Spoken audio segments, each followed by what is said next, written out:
ಸ್ನೇಹಿತರೆ, ಗೃಹಲಕ್ಷ್ಮಿ ಯೋಜನೆಯ ಫಲಾನುಭವಿಗಳಿಗೆ 32ನೇ ಕಂತಿನ ಹಣ ಜಮಾ ಕುರಿತು ಇವತ್ತಿನ ಈ ವಿಡಿಯೋದಲ್ಲಿ ಅಪ್ಡೇಟ್ಸ್ ಅನ್ನ ಕೊಡುತ್ತೀನಿ. 32ನೇ ಕಂತಿನ ಹಣ ಫಲಾನುಭವಿಗಳ ಬ್ಯಾಂಕ್ ಖಾತೆಗೆ ಬರ್ತಿದೆಯಾ, ಎಷ್ಟು ಸಾವಿರ ಹಣ ಬರ್ತಿದೆ, ಏನೆಲ್ಲ ಅಪ್ಡೇಟ್ಸ್ ಇದೆ ಏನು ಅಂತ ಹೇಳಿ ಇವತ್ತಿನ ಈ ವಿಡಿಯೋದಲ್ಲಿ ತಿಳಿಸ್ಕೊಡ್ತೀನಿ. ನೀವೇನಾದ್ರೂ ಪ್ರತಿ ತಿಂಗಳು ಗೃಹಲಕ್ಷ್ಮಿ ಯೋಜನೆಯ ಹಣ ಪಡ್ಕೋತಿದ್ರೆ ನಿಮ್ಗೆ ಇವತ್ತಿನ ಈ ವಿಡಿಯೋ ತುಂಬಾ ಇಂಪಾರ್ಟೆಂಟ್ ಆಗಿರುತ್ತೆ. ವಿಡಿಯೋನ ಕೊನೆವರೆಗೂ ನೋಡಿ ಅಂಡ್ ಹಾಗೇನು ಪ್ರತಿಯೊಬ್ಬರು ಚಾನಲ್ಗೆ ಲೈಕ್ ಸಬ್ಸ್ಕ್ರೈಬ್ ಅನ್ನ ಮಾಡ್ಕೊಳ್ಳಿ. ನೋಡಿ, ಸಾಕಷ್ಟು ಗೃಹಲಕ್ಷ್ಮಿ ಯೋಜನೆಯ ಫಲಾನುಭವಿಗಳು ಪ್ರತಿನಿತ್ಯನೂ ಕೇಳ್ತಿದ್ದಾರೆ 32ನೇ ಕಂತಿನ ಹಣ ಜಮಾ ಆಗಿದೆಯಾ, ಯಾವಾಗ ಜಮಾ ಆಗುತ್ತೆ ಏನು ಅಂತ ಹೇಳಿ. ಅಂಡ್ ಜೊತೆಗೆ ಕಳೆದ 2ರಿಂದ 3 ದಿನಗಳಿಂದ ಫಲಾನುಭವಿಗಳ ಬ್ಯಾಂಕ್ ಖಾತೆಗೆ 2000 ಹಣ ಆದ್ರೆ ಜಮಾ ಆಗ್ತಿದೆ. ಹಾಗಾಗಿ ಕೇಳ್ತಿದ್ದಾರೆ ನಮ್ಗೆ ಯಾವಾಗ ಹಣ ಜಮಾ ಆಗುತ್ತೆ ಏನು ಅಂತ ಹೇಳಿ. ಸೊ ನೋಡಿ, ಗೃಹಲಕ್ಷ್ಮಿ ಯೋಜನೆಯ ಫಲಾನುಭವಿಗಳಿಗೆ ಗೃಹಲಕ್ಷ್ಮಿ ಯೋಜನೆಯಲ್ಲಿ ಒಂದಿಷ್ಟು ದೊಡ್ಡ ದೊಡ್ಡ ಬದಲಾವಣೆಗಳಾಗ್ತಾ ಬಂತು. ನಿಮ್ಗೆಲ್ಲ ಗೊತ್ತಿರೋ ಹಾಗೆ ಸರ್ಕಾರ ಒಂದು ಫೈನಲ್ ಆಗಿ ಹೇಳಿದೆ, ಗೃಹಲಕ್ಷ್ಮಿ ಯೋಜನೆಗೆ ಮರು ಅರ್ಜಿ ಸಲ್ಲಿಕೆ ಮಾಡಬೇಕು. ಅಂದ್ರೆ ನಿಮ್ಮ ಒಂದು ಮನೆ ಬಾಗಿಲಿಗೆ ಬರ್ತಾರೆ, ಒಂದು ವೆರಿಫಿಕೇಶನ್ ಅನ್ನ ಮಾಡ್ಕೊಡ್ತಾರೆ ಅಂತ ಹೇಳ್ಬಿಟ್ಟು. ಸೊ ಫಲಾನುಭವಿಗಳು ಏನ್ ಅನ್ಕೊಂಡಿದ್ರು, ಇದೆಲ್ಲ ಕಂಪ್ಲೀಟ್ ಆಗೋವರೆಗೂ ಮರು ಅರ್ಜಿ ಸಲ್ಲಿಕೆ ಮಾಡೋವರೆಗೂ ನಮ್ಗೆ ಗೃಹಲಕ್ಷ್ಮಿ ಯೋಜನೆಯ ಹಣ ಜಮಾ ಆಗೋದಿಲ್ವೇನೋ ಅಂತ ಅನ್ಕೊಂಡಿದ್ರು. ಅಂತಹ ಟೈಮ್ ಅಲ್ಲಿ ಇದೇ ಒಂದು ತಿಂಗಳಲ್ಲಿ ಗೃಹಲಕ್ಷ್ಮಿ ಯೋಜನೆಯ ಫಲಾನುಭವಿಗಳ ಬ್ಯಾಂಕ್ ಖಾತೆಗೆ ದಿಢೀರ್ ಅಂತ ಹೇಳಿ 2000 ಹಣ ಆದ್ರೆ ಜಮಾ ಆಗುತ್ತೆ. ಅದು ಬಂದು 31ನೇ ಕಂತಿನ ಹಣ ಆದ್ರೆ ಆಗಿರುತ್ತೆ. ಓಕೆನಾ. ಸೊ 31ನೇ ಕಂತಿನ ಹಣ ಈ ತಿಂಗಳಲ್ಲಿ ಹಣ ಜಮಾ ಆಗೋದಕ್ಕೆ ಶುರು ಆಗಿ ಪ್ರತಿನಿತ್ಯನೂ ಒಂದಿಷ್ಟು ಫಲಾನುಭವಿಗಳ ಬ್ಯಾಂಕ್ ಖಾತೆಗೆ 2000 ಹಣ ಜಮಾ ಆಗ್ತಾನೆ ಬರ್ತಿದೆ. ಅಂಡ್ ಈಗಾಗ್ಲೇನೆ ಯಾರಿಗಾದ್ರೆ ಪೆಂಡಿಂಗ್ ಇದೆಯೋ 31ನೇ ಕಂತಿನ ಹಣ, ಸೊ ಈಗಾಗ್ಲೇನೆ ಒಂದು ಹಣ ಆದ್ರೆ ಬಿಡುಗಡೆ ಮಾಡಿರುವಂತದ್ದು ಪೆಂಡಿಂಗ್ ಹಣ. ಹಾಗಾಗಿ 2ರಿಂದ 3 ದಿನಗಳಿಂದ ಮತ್ತೆ 2000 ಹಣ ಆದ್ರೆ ಬರ್ತಿರುವಂತದ್ದು. 31ನೇ ಕಂತಿನ ಹಣ ಯಾರಿಗಾದ್ರೆ ಪೆಂಡಿಂಗ್ ಇದೆಯೋ, 31ನೇ ಕಂತಿನ ಹಣ ಯಾರಿಗಾದ್ರೆ ಬಂದಿಲ್ವೋ, ಇಂತಹ ಫಲಾನುಭವಿಗಳಿಗೆ ಈ ತಿಂಗಳು ಕಂಪ್ಲೀಟ್ ಆಗುವಷ್ಟು ಒಳಗಡೆ ಇನ್ನು ಕೇವಲ 1 or 2 ಡೇಸ್ ಇದೆ. ಸೊ ನಿಮ್ಗೆ ಈ ತಿಂಗಳಲ್ಲಿ ಮ್ಯಾಕ್ಸಿಮಮ್ ಆದಷ್ಟು ಎಲ್ಲರ ಒಂದು ಬ್ಯಾಂಕ್ ಖಾತೆಗಳಿಗೆ 31ನೇ ಕಂತಿನ ಹಣ ಆದ್ರೆ ಜಮಾ ಆಗುತ್ತೆ. ಕಳೆದ 2ರಿಂದ 3 ದಿನಗಳಿಂದ ಏನೊಂದು 2000 ಹಣ ಜಮಾ ಆಗ್ತಿದೆ, ಇದು ಬಂದು 31ನೇ ಕಂತಿನ ಹಣ ಯಾರಿಗಾದ್ರೆ ಪೆಂಡಿಂಗ್ ಇದೆಯೋ ಇಂತಹವರ ಬ್ಯಾಂಕ್ ಖಾತೆಗೆ 2000 ಹಣ ಆದ್ರೆ ಜಮಾ ಆಗ್ತಿರೋವಂಥದ್ದು. ಸೊ 31ನೇ ಕಂತಿನ ಹಣ ಈ ತಿಂಗಳಲ್ಲಿ ಯಾರೆಲ್ಲ ಪಡ್ಕೊಂಡಿದ್ದಾರೆ ಇವರೆಲ್ಲ ವೆಯ್ಟ್ ಮಾಡ್ತಿರುವಂತದ್ದು 32ನೇ ಕಂತಿನ ಹಣಕ್ಕೆ. ಸರಿ, ಹಾಗಿದ್ರೆ 32ನೇ ಕಂತಿನ ಹಣ ನಮ್ಗೆ ಮುಂದಿನ ತಿಂಗಳಲ್ಲಿ ಬರುತ್ತಾ, ಇಲ್ಲ ಅಂತ ಅಂದ್ರೆ ಒಂದು ಮರು ಅರ್ಜಿ ಸಲ್ಲಿಕೆ ಮಾಡಿದ ಆದ್ಮೇಲೆ ಬರುತ್ತಾ ಅಂತಂದ್ರೆ ಇಲ್ಲ, ನಿಮ್ಗೆ 100% ಆಗಿ ಗೃಹಲಕ್ಷ್ಮಿ ಯೋಜನೆಯ 32ನೇ ಕಂತಿನ ಹಣ ಮುಂದಿನ ತಿಂಗಳಲ್ಲಿ ಬಿಡುಗಡೆ ಮಾಡ್ತಾರೆ. ಇನ್ನೂ 32ನೇ ಕಂತಿನ ಹಣ ಯಾರಿಗೂ ಜಮಾ ಆಗಿಲ್ಲ, ಇದರ ಒಂದು ಪ್ರಕ್ರಿಯೆ ಆದ್ರೆ ಶುರು ಆಗಿಲ್ಲ. ಯಾಕೆ 2000 ಹಣ ಬಂದಿದೆ ಒಂದು 2ರಿಂದ 3 ದಿನಗಳಿಂದ ಅಂತ ಅಂದ್ರೆ ನಾನು ಈಗಾಗ್ಲೇನೆ ಹೇಳಿದೆ ರೀಸನ್. ನಿಮ್ಗೆ 31ನೇ ಕಂತಿನ ಹಣ ನಿಮ್ಗೇನೋ ಬಂದಿದೆ, ಕೆಲವೊಬ್ರಿಗೆ ಪೆಂಡಿಂಗ್ ಇತ್ತು, ಪೆಂಡಿಂಗ್ ಇರೋ ಅವ್ರಿಗೆ ಮೊನ್ನೆ ಹಣ ಜಮಾ ಮಾಡಿದ್ದಾರೆ. ಅಂಡ್ ಇವತ್ತು ಯಾರಿಗಾದ್ರೆ ಪೆಂಡಿಂಗ್ ಇದೆಯೋ ಅವ್ರಿಗೆ ಬರುತ್ತೆ. ಅದು 31ನೇ ಕಂತಿನ ಪೆಂಡಿಂಗ್ ಹಣ. ಅದು ಬಿಟ್ರೆ 32ನೇ ಕಂತಿನ ಹಣ ಅಲ್ಲ ಜಮಾ ಆಗ್ತಿರುವಂತದ್ದು. ಮುಂದಿನ ತಿಂಗಳಲ್ಲಿ ನಿಮ್ಮೆಲ್ಲರ ಒಂದು ಬ್ಯಾಂಕ್ ಖಾತೆಗಳಿಗೆ ಹಂತವಾಗಿ 32ನೇ ಕಂತಿನ ಹಣ ಆದ್ರೆ ಜಮಾ ಆಗುತ್ತೆ. ನೀವು ಸ್ವಲ್ಪ ವೆಯ್ಟ್ ಮಾಡಬೇಕು. 1,20,00,000ಕ್ಕೂ ಹೆಚ್ಚು ಫಲಾನುಭವಿಗಳು ಅರ್ಹರಿರುವಂತದ್ದು ಒಂದ್ಸಲಿ ಹಣ ಬಿಡುಗಡೆ ಮಾಡ್ತಾರೆ. ಫೈನಾನ್ಸ್ ಡಿಪಾರ್ಟ್ಮೆಂಟ್ ಕಡೆಯಿಂದ ಮಹಿಳಾ ಮತ್ತು ಮಕ್ಕಳ ಕಲ್ಯಾಣ ಅಭಿವೃದ್ಧಿ ಇಲಾಖೆಗೆ ಹಣ ಬಿಡುಗಡೆ ಮಾಡ್ತಾರೆ. ಅಲ್ಲಿಂದ ನೆಕ್ಸ್ಟ್ DBT ಮುಖಾಂತರ ನಿಮ್ಮ ಒಂದು ಬ್ಯಾಂಕ್ ಖಾತೆಗಳಿಗೆ ಹಂತವಾಗಿ ಹಣ ಆದ್ರೆ ಜಮಾ ಆಗುತ್ತೆ.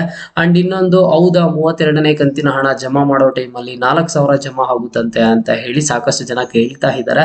ಇಲ್ಲ, 4000 ಅನ್ನುವಂಥದ್ದು ನಿಮಗೆ ಬರೋದಕ್ಕೆ ಸಾಧ್ಯನೇ ಇಲ್ಲ. ಒಂದೇ ಸರಿ 4000 ಅಂತೂ ಬರೋದೇ ಇಲ್ಲ. ಇಲ್ಲ ಬಂತ ಅಂದ್ರೆ ಈಗ ನೆಕ್ಸ್ಟ್ ತಿಂಗಳಲ್ಲಿ 4000 ಜಮಾ ಮಾಡಬೇಕು ಅಂತಂದ್ರೆ ಯಾವ ರೀತಿ ಪ್ಲಾನ್ ಮಾಡಬೇಕು, ಆಗಸ್ಟ್ 15ನೇ ತಾರೀಕು ಒಳಗಡೆ ಒಂದು ಕಂತಿನ ಹಣ ಜಮಾ ಮಾಡಬೇಕು. ಅದಾದ್ಮೇಲೆ ನೆಕ್ಸ್ಟ್ ಇನ್ನೊಂದು ಕಂತಿನ ಹಣ ಆದ್ರೆ ಜಮಾ ಮಾಡಬೇಕು. ಹಂಗಾದ್ರೆ ಪಾಸಿಬಲ್ ಇದೆ. ಅದನ್ನ ಬಿಟ್ರೆ ಡೈರೆಕ್ಟ್ ಆಗಿ ಒಂದೇ ಸರಿ 4000 ನಿಮ್ಮ ಒಂದು ಬ್ಯಾಂಕ್ ಖಾತೆಗಾದ್ರೆ ಜಮಾ ಆಗೋದಿಲ್ಲ.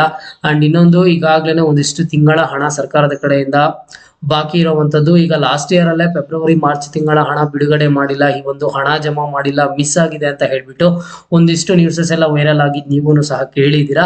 ಈಗ ನಮಗೆ ಪೆಂಡಿಂಗ್ ಇರುವಂತಹ ಹಣ ಎಲ್ಲ ಒಂದೇ ಸಲ ಜಮಾ ಮಾಡ್ತಾರೆ ಅಂತ ಹೇಳಿ ಯಾರನ್ನು ಆಸೆ ಇಟ್ಕೊಳ್ಳೋದಕ್ಕೆ ಹೋಗ್ಬೇಡಿ. ನಿಮಗೆ ಮುಂದಿನ ತಿಂಗಳಲ್ಲಿ 2000 ಅಂತೂ ಗ್ಯಾರಂಟಿ ಆಗಿ ಬರುತ್ತೆ. 4000 ಆಗ್ಲಿ 6000 ಆಗ್ಲಿ ಬರುವಂತಹ ಸಾಧ್ಯತೆ ಆದ್ರೆ ಇಲ್ಲ, ತುಂಬಾ ಕಡಿಮೆ ಪಾಸಿಬಿಲಿಟೀಸ್ ಆದ್ರೆ ಇರುವಂತದ್ದು. ಓಕೆನಾ. ಸೊ ಈಗ ನೀವು ಗೃಹಲಕ್ಷ್ಮಿ ಯೋಜನೆಗೆ ಒಂದು ಮರು ಅರ್ಜಿ ಸಲ್ಲಿಸಿದ ಸಲ್ಲಿಸಿದ್ರೆ ಮಾತ್ರನೇ ಹಣ ಬರುವಂತದ್ದು ಅನ್ನೋದು ಏನಿದೆ ಹೌದು ಅದು ನಿಜಾನೇ. ಬಟ್ ಆ ಒಂದು ಮರು ಅರ್ಜಿ ಸಲ್ಲಿಕೆ ಇನ್ನೂ ಸಹ ಶುರು ಆಗಿಲ್ಲ. ಹಾಗಾಗಿ ನಿಮ್ಮ ಒಂದು ಬ್ಯಾಂಕ್ ಖಾತೆಗಳಿಗೆ ಹಣ ಆದ್ರೆ ಜಮಾ ಆಗ್ತಾ ಬರುತ್ತೆ. ನೋಡಿ, ಈ ಗೃಹಲಕ್ಷ್ಮಿ ಯೋಜನೆಯಲ್ಲಿ ಏನೊಂದು ಬದಲಾವಣೆ ತಂದ್ರು, ಈ ಬದಲಾವಣೆ ತಂದಿದ್ದು ಅರ್ಹರಿರುವಂತಹ ಫಲಾನುಭವಿಗಳನ್ನ ಗೃಹಲಕ್ಷ್ಮಿ ಯೋಜನೆಯಿಂದ ಆಚೆ ಹಾಕೋದಕ್ಕಾಗ್ಲಿ ಅಥವಾ ಸುಮ್ನೆ ಗೃಹಲಕ್ಷ್ಮಿ ಯೋಜನೆಯಿಂದ ಫಲಾನುಭವಿಗಳನ್ನ ಈಚೆ ತೆಗೆದು ಅವರ ಬ್ಯಾಂಕ್ ಖಾತೆಗೆ 2,000 ಹಣ ಹೋಗದೇ ಇರ್ಲಿ ಅಂತೆಲ್ಲ ಮಾಡ್ತಿರುವಂತದ್ದು. ಏನಕ್ಕೆ ಮಾಡ್ತಿದ್ದಾರೆ ಈ ಮರು ಅರ್ಜಿ ಸಲ್ಲಿಕೆ ಅಂತ ಅಂದ್ರೆ, ಈ ಗೃಹಲಕ್ಷ್ಮಿ ಯೋಜನೆಯಲ್ಲಿ ಈಗ ಫಲಾನುಭವಿಗಳು ಸ್ಟಾರ್ಟಿಂಗ್ ಅಲ್ಲಿ ಗೃಹಲಕ್ಷ್ಮಿ ಯೋಜನೆಗೆ ಅರ್ಜಿಯನ್ನ ಸಲ್ಲಿಸಿರ್ತಾರೆ. ಅದಾದ್ಮೇಲೆ ಒಂದಿಷ್ಟು ತಿಂಗಳಾಗಿದ್ದ ಆದ್ಮೇಲೆ ಅದು 2 ಕಂತು ಪಡ್ಕೊಂಡಿದ್ದ ಆದ್ಮೇಲೆ ಆಗಿರ್ಬೋದು ಅಥವಾ 20 ಕಂತು ಹಣ ಪಡ್ಕೊಂಡಿದ್ದ ಆದ್ಮೇಲೆ ಆಗಿರ್ಬೋದು, ಏನೋ ಒಂದು ರೀಸನ್ ಇಂದ ಅವರು ಮೃತಪಟ್ಟಿರ್ತಾರೆ. ಮೃತಪಟ್ಟಿರೋ ಅವರ ಬ್ಯಾಂಕ್ ಖಾತೆಗೂ ಗೃಹಲಕ್ಷ್ಮಿ ಯೋಜನೆಯ ಹಣ ಜಮಾ ಆಗ್ತಿದೆ. ಅದನ್ನ ಸ್ಟಾಪ್ ಮಾಡಬೇಕು. ಜೊತೆಗೆ ಟ್ಯಾಕ್ಸ್ ಪೇಯರ್ಸ್ ತೆರಿಗೆ ಪಾವತಿದಾರರ ಬ್ಯಾಂಕ್ ಖಾತೆಗೆ ಹಣ ಜಮಾ ಆಗ್ತಿದೆ, ಅದನ್ನ ಸ್ಟಾಪ್ ಮಾಡಬೇಕು ಅಂತ ಹೇಳಿ ಈಗ ಮರು ಅರ್ಜಿ ಸಲ್ಲಿಕೆಯನ್ನ ಆದ್ರೆ ಒಂದು ನೆಕ್ಸ್ಟ್ ಪ್ರೋಸೆಸ್ ಅನ್ನ ತರ್ತಿರುವಂತದ್ದು. ಅದನ್ನ ಬಿಟ್ರೆ ಅರ್ಹರಿರುವಂತಹ ಫಲಾನುಭವಿಗಳನ್ನ ಯಾರನ್ನು ಸಹ ಆಚೆ ಆದ್ರೆ ಹಾಕೋದಿಲ್ಲ. ಅಂಡ್ ಈ ಒಂದು ಮರು ಅರ್ಜಿ ಸಲ್ಲಿಕೆ ನಿಮ್ಮ ಒಂದು ಮನೆ ಬಾಗಿಲಿಗೆ ಬಂದು ವೆರಿಫಿಕೇಶನ್ ಮಾಡೋದ್ರಿಂದ ನನ್ನ ಪ್ರಕಾರ ಇದೊಂದು ರೀತಿಯ ನಿಮ್ಗೊಂದು ಒಳ್ಳೆ ಕೆಲಸ. ಯಾಕಂತ ಅಂದ್ರೆ ಕೆಲವೊಬ್ಬರಿಗೆ 2,000 ಹಣ ಜಮಾ ಆಯ್ತು ಅಂತಂದ್ರೆ ಮೊಬೈಲ್ ನಂಬರ್ಗೆ ಮೆಸೇಜೇ ಬರೋದಿಲ್ಲ. ಈಗಾದ್ರೆ ನಿಮ್ಮ ಹತ್ರ ಎಲ್ಲ ಡಾಕ್ಯುಮೆಂಟ್ಸ್ ಅನ್ನ ತಗೋತಾರೆ, ಕರೆಕ್ಟ್ ಆಗಿ ಆಧಾರ್ ಕಾರ್ಡ್ ಅನ್ನ ತಗೋತಾರೆ, ರೇಷನ್ ಕಾರ್ಡ್ ಅನ್ನ ತಗೋತಾರೆ, ಬ್ಯಾಂಕ್ ಅಕೌಂಟ್ ಡೀಟೇಲ್ಸ್ ಅನ್ನ ತಗೋತಾರೆ. ಅಂಡ್ ಒಂದು ಹೊಸದಾಗಿ ಏನ್ ಮಾಡಿದಾರೆ, voter ID and PAN card compulsory ಆಗಿ ಇರಬೇಕು.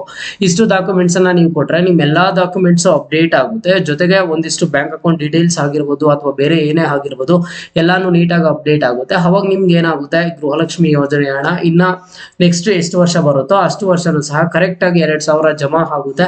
ಕರೆಕ್ಟ್ ಆಗಿ ಮೆಸೇಜ್ ಬರುತ್ತೆ, ಎಲ್ಲಾ ತರದ ಅಪ್ಡೇಟ್ಸ್ ನಿಮ್ದು ಕರೆಕ್ಟ್ ಆಗಿರುತ್ತೆ. ಈಗ ಒಬ್ಬರು ಬ್ಯಾಂಕ್ ಖಾತೆಗೆ 4,000 ಹೋಗೋದಾಗ್ಲಿ 6,000 ಹೋಗೋದಾಗ್ಲಿ ಅಂದ್ರೆ ಒಂದಕ್ಕೆ ಲಿಂಕ್ ಮಾಡಿರುವಂತದ್ದಾಗ್ಲಿ ಇದೆಲ್ಲಾನು ಸಹ ಸ್ಟಾಪ್ ಆಗುತ್ತೆ.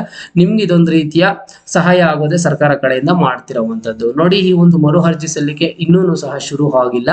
ಇದು ಬಂದು ನಿಮ್ಗೆ ಇನ್ನ ಕೆಲವೇ ದಿನಗಳಲ್ಲಿ ಶುರು ಆಗುತ್ತೆ ಅಂತ ಹೇಳ್ತಿದ್ದಾರೆ. ಎಲ್ಲ ತರದ ತಯಾರಿ ನಡೆಸ್ತಿದಾರಂತೆ. ಆ ತಯಾರಿ ನಡೆಸಿದ್ದ ಆದ್ಮೇಲೆ ನಿಮ್ಗೆ ಗೃಹಲಕ್ಷ್ಮಿ ಯೋಜನೆಯ ಮರು ಅರ್ಜಿ ಸಲ್ಲಿಕೆ ಆದ್ರೆ ಶುರು ಆಗುತ್ತೆ. ಓಕೆನಾ? ಯಾವ ರೀತಿಯಾಗಿ ಮಾಡ್ತಾರೆ, ಏನೆಲ್ಲ ಡಾಕ್ಯುಮೆಂಟ್ಸ್ ಇರಬೇಕು, ಏನೇನೆಲ್ಲ ಪ್ರೋಸೆಸ್ ಇರುತ್ತೆ, ಯಾವ ರೀತಿ ಸ್ಟೆಪ್ಸ್ ಏನು ಅಂತ ಹೇಳಿ ಈಗಾಗಲೇ ನಾನು ವಿಡಿಯೋ ಮಾಡಿದ್ದೀನಿ. ನಮ್ಮ ಒಂದು ಚಾನಲ್ ಅಲ್ಲಿ ಹೋಗಿ ಚೆಕ್ಔಟ್ ಮಾಡಿ. ಇದರ ಕುರಿತು ಸಾಕಷ್ಟು ವಿಡಿಯೋಸ್ ಅನ್ನು ಆದ್ರೆ ಮಾಡಿದ್ದೀನಿ. ಓಕೆನಾ? ಸೊ ನಿಮ್ಗೆಲ್ಲ ಗೃಹಲಕ್ಷ್ಮಿ ಯೋಜನೆಯ 31ನೇ ಕಂತಿನ ಹಣ ಜಮಾ ಆಗಿ 32ನೇ ಕಂತಿನ ಹಣಕ್ಕಾಗಿ ವೆಯ್ಟ್ ಮಾಡ್ತಿದ್ದೀರಾ ಅಥವಾ 31ನೇ ಕಂತಿನ ಹಣನೇ ಬಂದಿಲ್ವಾ ಅಂತ ಹೇಳಿ ಪ್ರತಿಯೊಬ್ಬರನ್ನು ಕಮೆಂಟ್ ಅನ್ನ ಮಾಡಿ. ಇದು ಇವತ್ತಿನ ಮಾಹಿತಿ ಆಗಿತ್ತು. ಮುಂದೆ ಎಲ್ಲ ರೀತಿಯ ಹೆಚ್ಚಿನ ಅಪ್ಡೇಟ್ಸ್ ಜೊತೆಗೆ ಸಿಗ್ತಾ ಇರೋಣ. ಅಲ್ಲಿಯ ತನಕ take care and keep watching Mahi updates for more updates.